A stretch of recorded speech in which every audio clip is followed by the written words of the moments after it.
Welcome to DG solutions. ഒരു കൂട്ട് കോൺക്രീറ്റിന് എത്ര മണലും മെറ്റലും വേണം? M15, M20, M25 എന്നാൽ എന്താണ്?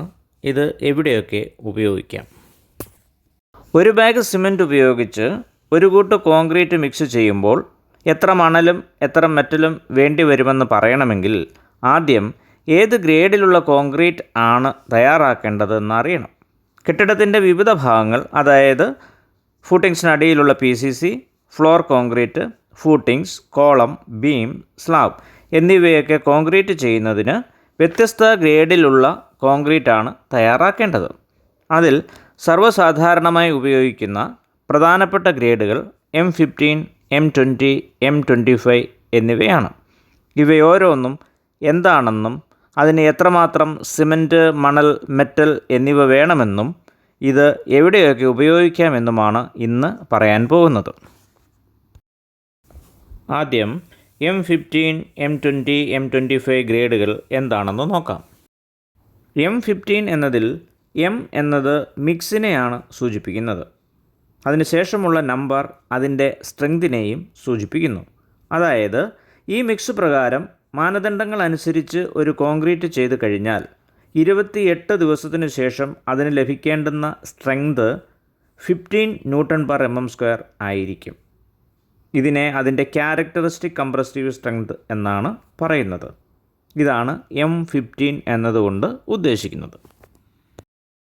അതായത് M15 മിക്സിലുള്ള കോൺക്രീറ്റിൻ്റെ strength 15 Nm/mm², M20 20 Nm/mm², M25 25 Nm/mm². ഇതിൽ നിന്ന് നമുക്കൊരു കാര്യം മനസ്സിലാക്കാം.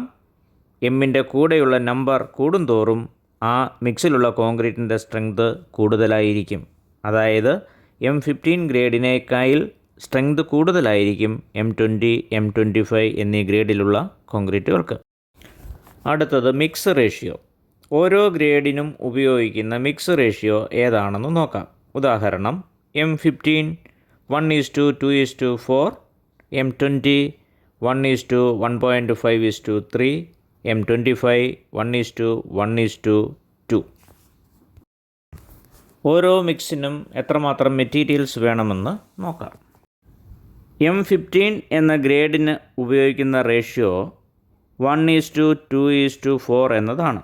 ഇവിടെ ഒരു ഭാഗം അഥവാ ഒരു CFT സിമൻറ്റിനോടൊപ്പം 2 ഭാഗം അഥവാ 2 CFT മണലും 4 ഭാഗം അഥവാ 4 CFT മെറ്റലും ചേർക്കണം.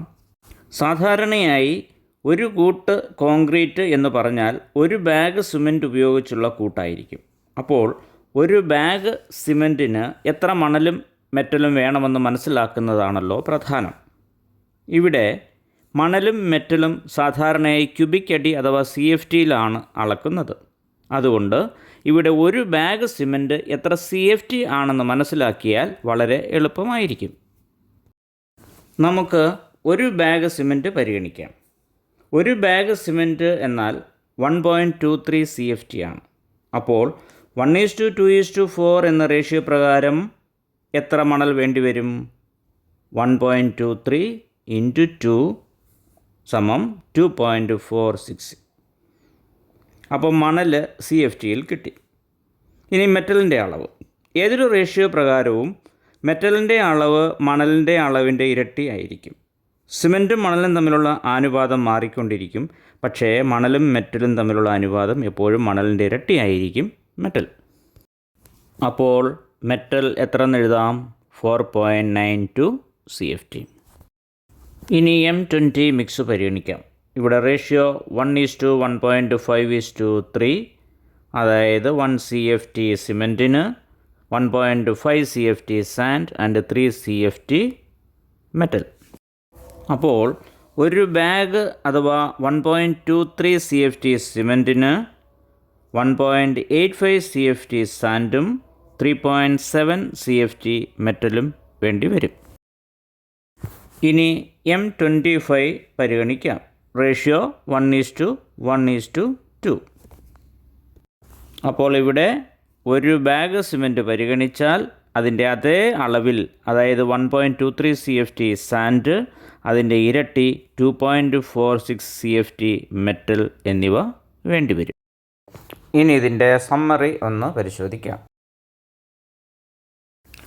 M15 മിക്സിന് 1 bag cement, 2.46 CFT sand, 4.92 CFT metal. M20 mix ആവുമ്പോൾ 1 ബാഗ് സിമൻറ്റിന് 1.85 CFT sand, 3.7 CFT metal. M25 mix ആവുമ്പോൾ 1 bag cement, 1.23 CFT sand, 2.46 CFT metal. ഇനി ഓരോ മിക്സിലും ഉപയോഗിക്കാവുന്ന വാട്ടറിൻ്റെ അളവ് കൂടി പറയാം. M15 മിക്സിന് 30 ലിറ്റർ വാട്ടർ, M20ക്ക് 28 ലിറ്റർ വാട്ടർ, M25ന് 25 ലിറ്റർ വാട്ടർ. ഇത് മോഡറേറ്റ് കണ്ടീഷനിൽ ഉപയോഗിക്കുന്ന വാട്ടറിൻ്റെ അളവാണ്.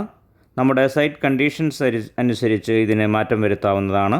എങ്കിലും വാട്ടറിൻ്റെ അളവ് അമിതമായി കൂടുകയോ അമിതമായി കുറയുകയോ ചെയ്യാൻ പാടില്ല. ഇനി ഓരോ ഗ്രേഡിലുള്ള കോൺക്രീറ്റും എവിടെയൊക്കെയാണ് ഉപയോഗിക്കുന്നത് എന്ന് മനസ്സിലാക്കാം. M15 കോൺക്രീറ്റ് സാധാരണ PCCക്കാണ് ഉപയോഗിക്കുന്നത്. അതായത് സ്റ്റീൽ ഉപയോഗിക്കാതെ ചെയ്യുന്ന പ്ലെയിൻ സിമൻറ്റ് കോൺക്രീറ്റിന്. പ്രധാനമായും ഫൂട്ടിങ്സിൻ്റെ താഴെ വരുന്ന ബെഡ് കോൺക്രീറ്റ്, ഗ്രൗണ്ട് ഫ്ലോറിൽ അതായത് തറ കോൺക്രീറ്റ് എന്നിവയ്ക്കൊക്കെയാണ് ഉപയോഗിക്കുന്നത്. M20 മിക്സ് എന്ന് പറയുമ്പോൾ RCC അഥവാ സ്റ്റീൽ ഉപയോഗിച്ച് ചെയ്യുന്ന കോൺക്രീറ്റിൻ്റെ മിനിമം ഗ്രേഡാണ്. ഇത് സാധാരണ ബീംസുകളും സ്ലാബുകളും കോൺക്രീറ്റ് ചെയ്യാനാണ് ഉപയോഗിക്കുന്നത്. റെസിഡൻഷ്യൽ ബിൽഡിങ്ങുകളുടെ കാര്യത്തിൽ ഫൂട്ടിങ്സ്, കോളം എന്നിവ കോൺക്രീറ്റ് ചെയ്യുന്നതിനും M20 മിക്സ് ഉപയോഗിക്കാറുണ്ട്. M25 മിക്സും RCC വർക്കിനാണ് യൂസ് ചെയ്യുന്നത്. പ്രധാനമായും ഫൂട്ടിങ്സ്, കോളം എന്നിവയുടെ കോൺക്രീറ്റിനാണ് M25 യൂസ് ചെയ്യുന്നത്. അതേപോലെ സ്ലാബ്, ബീം എന്നിവയുടെ കോൺക്രീറ്റിനും M25 മിക്സ് യൂസ് ചെയ്യാം. ഈ വീഡിയോ നിങ്ങൾക്ക് ഇഷ്ടമായെങ്കിൽ ലൈക്ക് ചെയ്യുക, കമൻറ്റ് ചെയ്യുക, ബെൽ ഐക്കൺ പ്രസ് ചെയ്ത് സബ്സ്ക്രൈബ് ചെയ്യുക.